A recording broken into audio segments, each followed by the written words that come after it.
Hello, everybody. Joe Lewis from Battle Rankings. On the phone, I have a special guest, Sean O'Lean from Dragon Vault Games in Minneapolis proper, and it's going to be the site of hosting Masters 2019. Hello, Sean. Hi, Joe. Hey, thank you for taking time out of your busy schedule to talk to us. But could you tell us a little bit about Dreamers Vault games? Yeah, sure. So Dreamers Vault Games got started here about 25 years ago in St. Louis Park, Minnesota, which is just roughly outside of Minneapolis and St. Paul.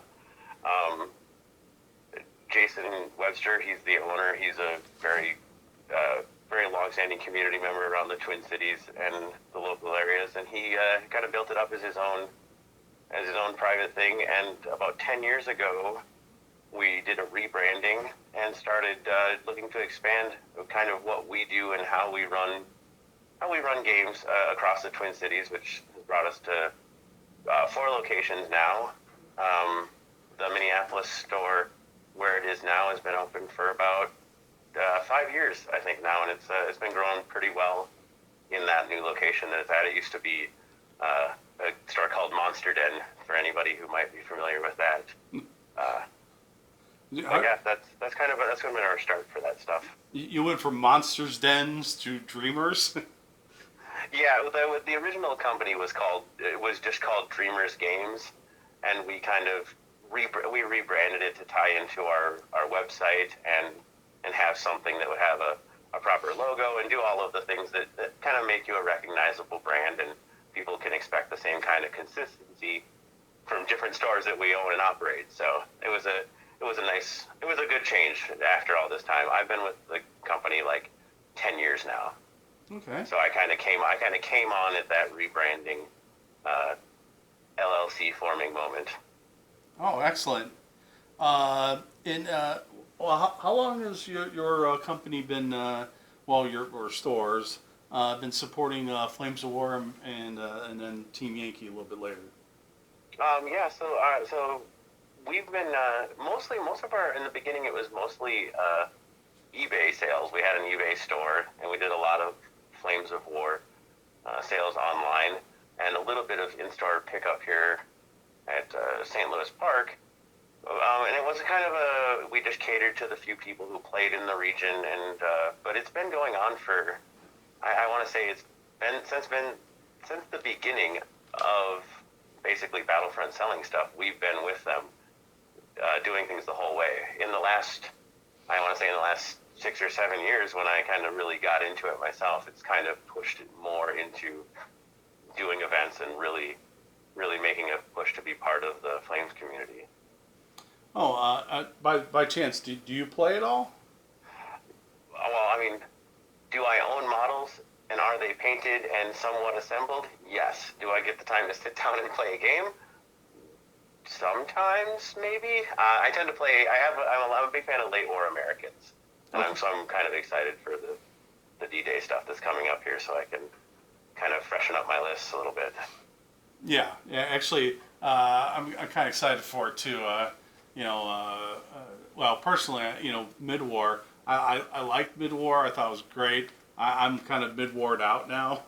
I'm like, so it's probably good timing. If I'm starting to get mid-warred out, I know that probably a lot of other people in the late war editions are going to definitely, help. I know a lot of people are looking forward to it. Yeah, I know some people who were mid-warred out a week into the release. They were chomping at the bit to get their late war stuff from the get-go. So it'll be exciting. There'll be a lot of people who are happy.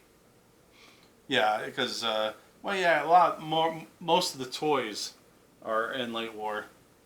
Oh yeah. And personally, I like early war better because there are no toys. But that's a long story. Yeah. The group out of your store. I know that they go by the Screaming Eagles. And how long have they been playing there? Um, We're going on monthly tournaments now. I want to say for 3 years straight at the Minneapolis location. I've been working a lot with Keith Gilmore. He is our TO for most of the events. Mm-hmm. Him and I work together to kind of build up the community there to get people in and playing regularly, and it's worked out really well. Our turnouts are for an average event turnout is 14 to 15 people for every month. So Yeah. it's been really good. Yeah, prior to the phone call, I actually took a look at the history. Yeah, you guys are averaging for over the last 3 years 7 tournaments a year. Some more, some less, and 16 players, Yeah. which is actually pretty good with the volume that you're doing. That you're constantly pulling people, and it's a great way to promote the hobby. And actually, those are people who like want to stick around on a Saturday to play a tournament. Do you have more players that do play but don't play tournaments? Well, there's a lot of people who have gotten into the game recently, like when with Hit the Beach coming out. I know that we got, for example, there's 4 people who never played in our stores Mm-hmm. before on the tournament that we ran this past weekend.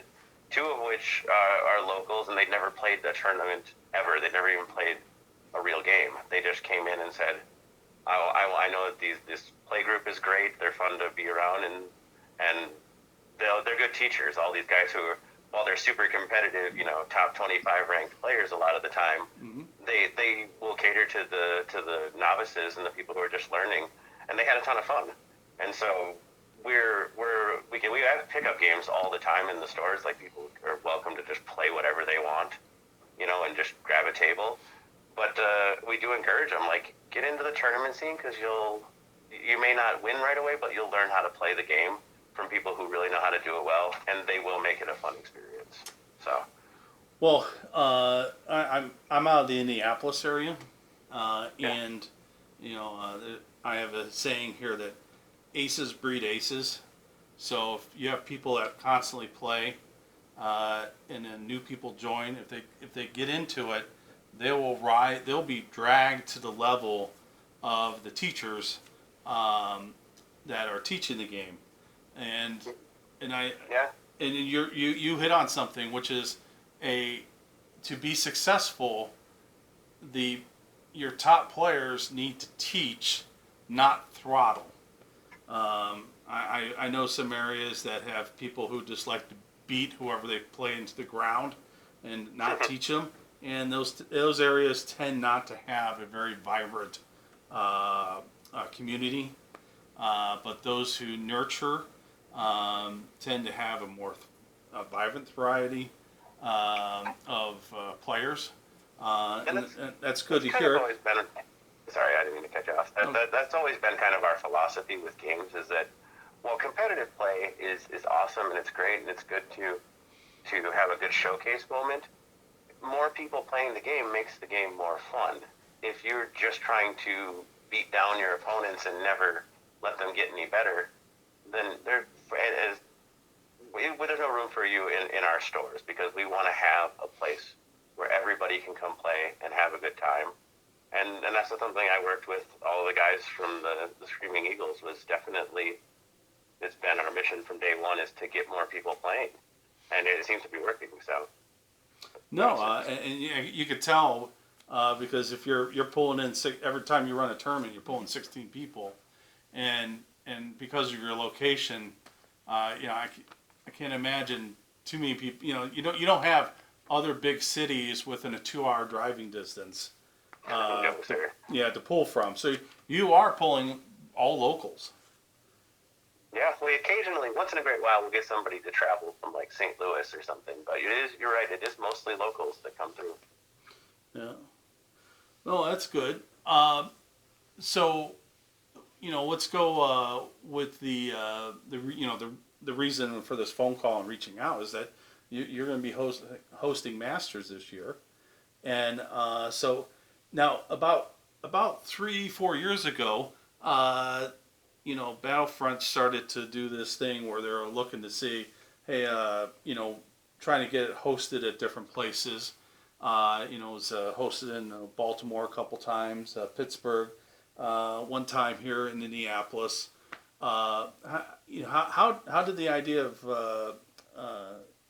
wanting to host the event come about?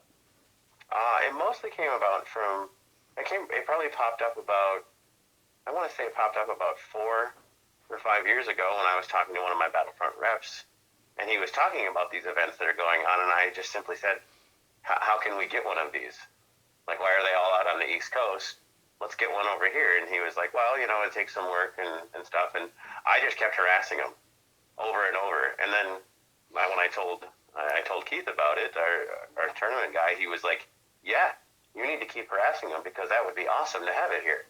So it was a lot of knocking on the door and some fortuitous situation with the changing venues for Battlefront. And I think we presented a really good plan for how we're going to run it, and we have a lot of great turnout. So they were like, yeah, you guys are awesome. Let's go ahead and run this one.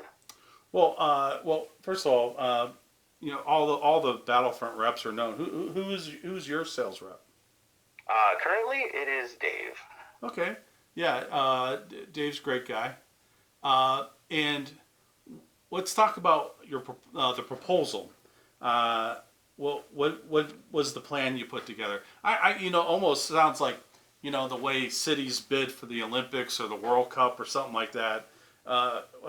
What was the proposal that you guys put together and pitched to Battlefront? Oh yeah, it was actually surprisingly. It did feel a little bit like that to me too. Well, the main proposal was that it's a great location. It's inner city. There's lots of good places around to get hotels. It's right by the airport. We have lots of food venues and plenty of parking. And so as far as a basic, will this be an enjoyable experience to be at for a weekend, we wanted to cross that one off the box. And then we kind of just showed what our tournament turnout has been and how well organized all of our tournaments have been, and that we support all the product lines. We're like, hey, we buy all of this stuff. We've been buying it all for years. Our stores are super well stocked. This seems like a no-brainer to us when we were having as much turnout as we were to them. And then we said we have a great play group who are, seasoned veterans of the game who are going to make sure that it's done well. We're going to have the main event happening for the Masters. We're going to have a side event for people who aren't playing in the Masters. We're going to have some painting and modeling stations. So there'll be something for everybody who wants to come by and watch. And we're going to bracket off the whole store. We're going to turn our store into a Flames of War store for the weekend. So it was one of those situations where, we really do want to show everybody that we really support the game, and it's great, and we support these player bases. So that was kind of our pitch. They looked at it and were like, yeah, this sounds great. The funny thing about it is that I had all these notes and all these things written up, and I was like, I don't know where to start with this. So I gave it to the players and said, here's what I wanted to say. You guys write this. And so I used their version. I looked over what they wrote, and I sent that in for our prospectus, as they call it. And they were really happy with it. No, it's a great idea.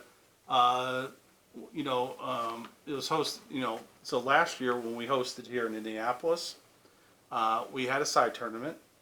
That actually brought in, I can't remember, it was 14 to 18 players. It's up somewhere in there. And some of the players that came were traveled with a Masters player to come to the event and then played in the side event. Because they weren't in the Masters, but they played in the side event, and that way they came and had fun. So we had that side event on a Saturday, and then Sunday we ran some demos, and it turned out that we actually got a couple new players that way, because it was kind of like one section of the store was roped off, and this is the master players, and the guys that were running the side tournament and the demo were saying, oh, those some of some of the better players in the country that came together to play, and they said, "Wow, that's cool." And actually, the store sold some merchandise. The local club got some couple of new players, and it helped promote the hobby. I'm glad to hear that something similar like that going on, because I think if it, all goes right, that promotes the hobby, gets more people into it, and it's just especially the side tournament, because that, once again, that gives your buddies that didn't make it, that wanted to travel with, see Minneapolis, to come along. Also, I'll just go throw this one out there.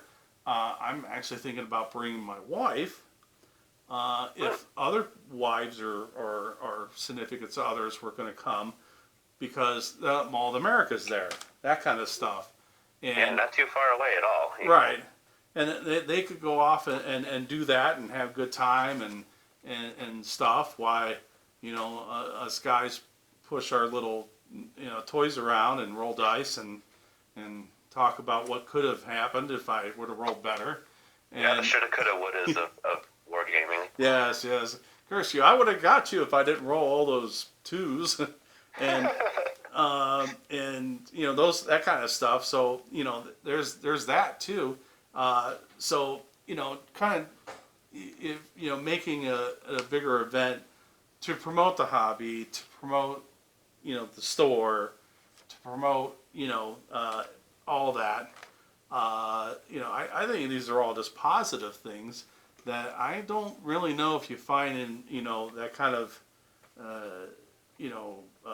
level of I don't know, in any other tournament scene.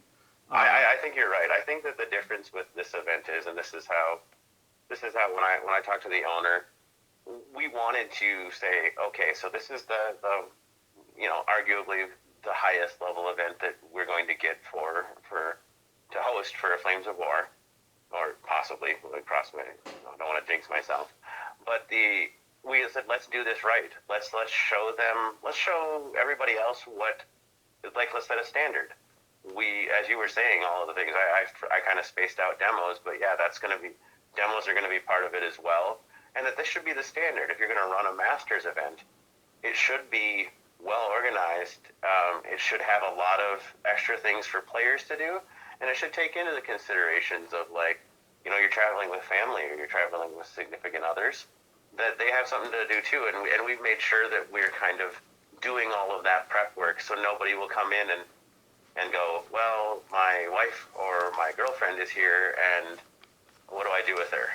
Because there's tons of stuff to do. There's a light rail there's a light rail literally across from the store that goes right to the Mall of America, or to the baseball field at the other end. Mm. Now, it is, I think it's going to be a little late for baseball, but it is going to be, I was just looking at the location, because... I'm not jinxing it. I'm not going to say it's too late for baseball.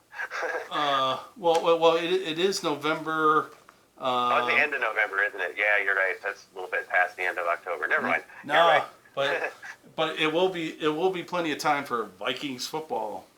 Oh my gosh, there will be Vikings football. The giant U.S. Bank Stadium will be all purple and gold and lit up from. You can actually almost see it from the store. It's a very big, bright shiny spectacle. So. Yeah. Masters this year is the 23rd and 24th. That sounds right. Yep, Friday, Saturday. Yeah, it's right. Yeah, it's the weekend. It's always the weekend right before Thanksgiving. Oh, yeah, that's right. Moreover, with the train going down to the other end, is that it takes you right to downtown, so that after the event, people can go downtown, go to restaurants, go and find any kind of local venues or anything like that. So we're on a really good traffic strip overall. But moreover, like I said, just making sure that everybody can have a good time. No, and it sounds like you got, you with the help of the local group are putting that all together. And it's definitely something I'm looking forward to. um, and because I'm planning to be there. Well, that's good. But I hope kind of knock on wood that the weather will be fantastic to come out there. Um, I mean, what's Minnesota like in the end of November? That's been a conversation with a lot of out of staters. Dave specifically is like, is there going to be 12 feet of snow? And usually snow doesn't really hit until after Thanksgiving. Like there may be an inch or two, but the snow won't be a problem for getting to the event or to the hotels or any place because we're used to it. We're used to having feet of snow dumped on us all the time. Just make sure you bring a winter jacket when you're coming out here because I can't guarantee it'll be warm. I can guarantee you won't be buried, but I cannot guarantee it will be warm. Yeah, no, I could expect the cold. The other thing too, I wasn't too worried about it because you guys have perfected snow removal, so that shouldn't be an issue if there was snow anyway. Yeah, no, that's exactly it. We wouldn't if it's less than like 3 feet. It's all good. We made jokes amongst like the staff and stuff that we'll go to the hotel and pick people up if we really have to, because we're not gonna let weather stop this event from everybody having a good time. So. Oh, that's excellent. So I thank you for your time, and I'm really looking forward to it. Just hopefully everyone else will know that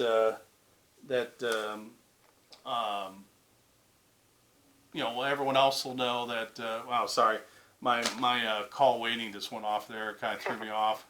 It's still super robocalls. God, I hate those. I know the feeling. That's what's wrong with this country. Robocalls. Too many robots. That's Yeah, what's wrong with this country. Yeah, they're going to take over the world. Anyway, I thank you for your time, and I'm really looking forward to it. And it sounds like it's going to be a great event. And if you don't make it, and you do want to travel out, there is a side tournament, and I would suggest that make plans to come anyway. I'm talking to the camera. Right. I'd say come out anyway, and you know that you're going to play in a tournament no matter what, and it's just going to be a good time, and it's kind of I don't know, would turn into a celebration of all things Flames of War. So I think it's just going to be a great time for everybody, even if you made Masters or not, because that the locals there that didn't make Masters will probably most likely be at that tournament. So if you want to make Masters for 2020, maybe it's a good place to come because that a lot of the heavy hitters are somewhere else. So if you think you want to sneak in and maybe let's see if we can get that side tournament up to 20 people or something like that, or 24. That'd be awesome, wouldn't it? 24 people in the side tournament. Yeah, I'm looking forward to that kind of a turnout because it's a big store. There's plenty of place, and we will make more room to make an event happen. So I challenge people to show up and let's play. Oh, and actually, why I have you on the phone? I'm thinking about it. Toys for Tots. Yep. We're gonna do that again. I don't know if I helped organize that with Battlefront because that was something we were doing locally, and I was trying to figure out how can I get that to the next level, and so we did that. I approached Battlefront about doing something grandiose. We're going to do that again, and we're targeting the first weekend of December. Do you think that's something that your store can get into again? And for the fundraiser, we're doing it for the children. And doing it for the children and for the bragging rights.